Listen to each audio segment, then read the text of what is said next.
शासन में रहा था, हिंदू मुस्लिम सिख ईसाई सब भाईचारा बन के रहा था।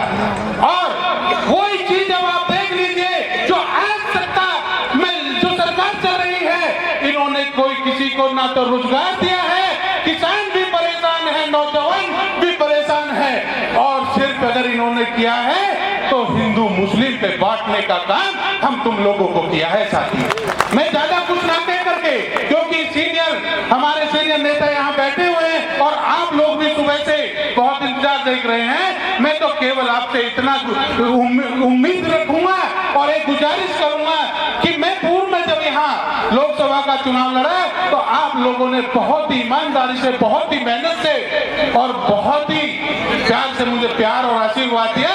1.5 लाख के करीब आप लोगों ने इस विधानसभा से मुझे वोट दी थी। मैं वही उम्मीद करूंगा आने वाले 2022 में आप यहाँ से ऐसे ही भाईचारा बना करके, जो भी आज बहन जी का आशीर्वाद प्राप्त हो उसको यहाँ से जिता करके तुम भेज देना, वो ही भाईचारा कायम आदरणीय बहन जी यहाँ करके तुम्हें दिखाएंगे। यही हर नौजवान को रोजगार मिलने का काम रहेगा, हर हिंदू मुस्लिम को भाईचारा बनाने का काम हम तुम सब लोग करेंगे। और इसी तरीका से जैसे गांव में प्रधानी का चुनाव होता है तो सब समाज, हर गांव में हर तरीका की समाज रहती है, तो हम लोग चाहे ठाकुर हो, पाल हो, प्रजापति हो, मुस्लिम हो, गुर्जर हो, सबको जब प्रधान बनाते हैं तो हम उनको वोट देते हैं भाईचारा बनाकर। यही चीज आज आपको कहनी है कि हम तुमको प्रधानी में वोट देते हैं। आज आप हमको अपनी नेता को लखनऊ की कुर्सी पे बैठाना है, आप हमको अपने वोट हमारे साथ दे दीजिए।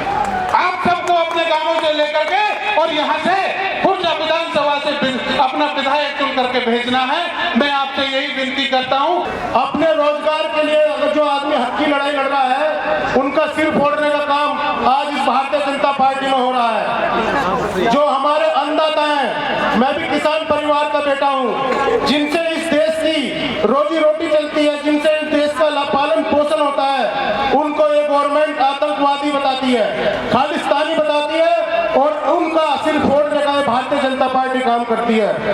आज इन्होंने कोई कानून वापस नहीं लिए मेरे भाइयों, ये सिर्फ एक चुनावी एजेंडा है और इनका कुछ नहीं है। चुनावी एजेंडा इन्होंने करके किसानों को दिखा दी कि मैंने कृषि कानून वापस ले लिए, कुछ नहीं लिया।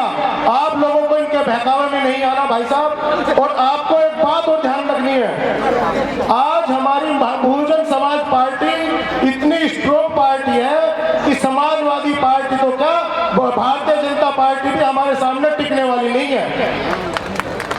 मैं माननीय सतीश चंद्र मिश्रा जी के नेतृत्व में, माननीय नकुल दुबे जी के नेतृत्व में, माननीय शमसुद्दीन राय साहब के नेतृत्व में पूरे पश्चिम उत्तर प्रदेश में ब्राह्मण समाज को जोड़ने का काम देख रहा हूं। और आपको मैं ये अवगत कराना चाहता हूं कि पूरब साइड से, पूरे पूर्वांचल से ब्राह्मण समाज एक तरफ होकर बहुजन समाज पार्टी के साथ जुड़कर चल रहा है, कंधे से कंधे मिलाकर चल रहा है मेरे साथियों।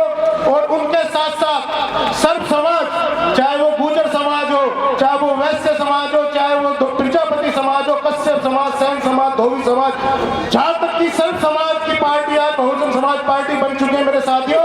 आपको समझना होगा, खास तौर से मैं अपने मुस्लिम समाज के भाइयों को एक बात अवगत कराना चाहता हूं, अपने मुस्लिम समाज भाइयों से एक अपनी जोड़ती अपील करना चाहता हूं कि अगर मुस्लिम समाज हमारे साथ कंधे से कंधे मिलाकर हमारे साथ बहुजन समाज पार्टी के साथ खड़ा हो गया तो इस बहुजन समाज पार्टी को अब के बाद आने से कोई नहीं रोक सकता। आप लोगों को समझना होगा कि आज इस पार्टी में हमारे साथ सब समाज के साथ साथ सभी जात हमारे साथ है। इसी साथ में अपने बात को विराम देता हूँ। तो खतरा पैदा हो गया है, भाई को भाई से लड़वाने की साजिश की जा रही है साथियों। भारतीय जनता पार्टी, नरेंद्र मोदी की सरकार और योगी की सरकार ये विकास से कार्य नहीं कर देश के अंदर सांप्रदायिक माहौल को गर्म करने का काम कर रहे हैं और देश के अंदर जाति के नाम पर, धर्म के नाम पर भाई को भाई से लड़वाने का काम किया जा रहा है साथियों। आप सबको देखना होगा, हमारे देश की संस्कृति है कि सदियों से हम भाईचारा बनाकर, हिंदू मुस्लिम सिख ईसाई सभी भाईचारा बनाकर रहते हुए आए साथियों। लेकिन एक तरफ आज हमारे भाईचारे के अंदर गैर घोलने का काम किया जा जा रहा है साथियों, आप सब लोग समझ रहे हैं। और कहीं ना कहीं ये भारतीय मीडिया भी भारतीय जनता पार्टी के एजेंडे के रूप में काम कर रही है साथियों। तो मैं आपसे अनुरोध कर रहा हूं कि अपने भाईचारे में कोई कमी ना आने दें और किसी की साजिश को सफल होने न दे साथियों। आप सबको मालूम है, जब बहुजन समाज पार्टी की सरकार होती है, माननीय बहन कुमारी माधवी जी की सरकार होती है, तो उत्तर प्रदेश के अंदर हमारी बहन बेटी की तरफ को किसी की मवाली की, किसी गुंडे की हिम्मत नहीं होती कि कोई हमारी बहन बेटी की तरफ को आंख उठाकर देख सके साथियों, क्योंकि उसको मालूम होता है कि उत्तर प्रदेश में कानून का राज है, माननीय बहन जी का राज होता है साथियों। और एक तरफ आज आप देखें उत्तर प्रदेश के अंदर 46% क्राइम रेट बढ़ गया है साथियों। उत्तर प्रदेश के अंदर अपराध जो है 40% बढ़ चुका है साथियों। और एक तरफ योगी सरकार कहती है कि हमने कानून का राज कायम किया साथियों। आप देखिए साथियों, जब भी आप कोई वारदात होती है तो योगी सरकार अपराधियों के साथ जाकर खड़ी हो जाती है, न कि पीड़ितों के साथ खड़ी होती है साथियों। आपने देखा होगा मिखीर के अंदर साथियों, देश से गृह राज्य मंत्री का बेटा, अभी रिपोर्ट भी आ गई है कि उसने साजिशन किसानों के ऊपर गाड़ी चलाकर उनको कत्लेआम करने का काम किया साथियों। तो हमें ये कत्लेआम रोकने के लिए, भाईचारे को कायम रखने के लिए उत्तर प्रदेश के अंदर कम से कम माननीय बहन जी को मुख्यमंत्री बनाने का काम 5 बार आप लोग करेंगे साथियों। मैं आपसे अनुरोध कर रहा हूं साथियों, आप लोग किसी के बहकावे में नहीं, अपने विवेक से काम लें। पद आते जाते रहते हैं, सम्मान आता जाता रहता है, लेकिन अपने भाईचारे को किसी के कहने से खराब नहीं करना साथियों। ये भाईचारा ही है जो हमारा बाद में भी जीवन भर काम आएगा साथियों। पद आज है कर नहीं रहेगा, लेकिन भाईचारा हमेशा का लिए होता है साथियों। कई बार ऐसा होता है कि आदमी पद के नाम पर बहक जाता है साथियों, तो हमें बहकना नहीं है। पद चला जाए तो गम नहीं होना चाहिए, और पद मिल जाए तो अहंकार नहीं होना चाहिए साथियों। ये पद आना जाना की चीज है साथियों, लेकिन भाईचारा जीवन भर रहेगा हमारे बीच में साथियों। तो हमें एक दूसरे का सम्मान करना सीखना चाहिए, एक दूसरे का सम्मान करना चाहिए, किसी की गलत भावनाओं के साथ नहीं खेलना चाहिए साथियों। मैं आप सबसे निवेदन अनुरोध कर रहा हूँ, ज्यादा से मिलिए माफी चाहते हुए इन सब बातों के साथ अपनी बात को विराम देता हूँ। जय भीम, जय भारत। बाद में किसका होता है? विधायक का होता है। तो मैं कहना चाहता हूं, आप सब लोगों ने सारी सीढ़ियां पार कर ली हैं, लेकिन 2022 की अभी बाकी है। आप लोगों ने इसी तरीके से, इसी जोश के साथ, इसी सामाजिक भाईचारे के साथ काम किया तो निश्चित रूप से 2022 में बहुजन समाज पार्टी का एमएलए यहाँ से जरूर चुनाव जीतेगा और बहन जी 5वीं बार इस प्रदेश की मुख्यमंत्री जरूर बनेगी। मेरा आप लोगों से निवेदन है, क्योंकि हमारे बीच में मुख्य अतिथि मौजूद हैं, मैं तो आप सब लोगों के बीच का कार्यकर्ता हूं।